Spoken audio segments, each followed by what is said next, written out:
গ্রামের নাম ছিল ধানীপুর। খুব শান্ত একটা জায়গা। তবে গ্রামের পাশের পুরনো খামার বাড়িটা ছিল ভৌতিক কাহিনীর জন্য কুখ্যাত। সবাই বলত ওই খামারে একটা গরু আছে, কিন্তু সেটা নাকি জীবিত নয়, বহু বছর আগে মারা গেছে। আমার ভিডিও দেখা মানুষের মধ্যে ৯৮% মানুষ সাবস্ক্রাইব করেননি। প্লিজ সাবস্ক্রাইব করুন। একদিন শহর থেকে এক তরুণ রাব্বি ঘুরতে আসে ধানীপুরে। সে এসব ভূতের গল্পে বিশ্বাস করত না। গ্রামের এক বৃদ্ধ তাকে বলে ওই খামারের গরুটা রাত হলে খোয়ার থেকে বের হয়, চোখ লাল হয়ে ওঠে, আর যার চোখের দিকে তাকায় সে আর কখনো স্বাভাবিক থাকে না।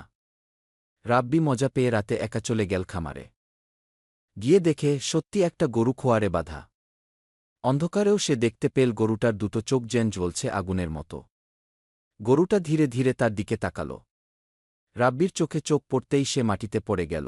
পরদিন সকালে মানুষ খুঁজতে এসে দেখে খামারে রাব্বি নেই। শুধু গরুটার চোখে তখনও সেই আগুনের মতো লালচে জ্যোতি। আর মাটিতে খোদাই করা একটা বাক্য, আরও একজন আমার চোখে তাকাল।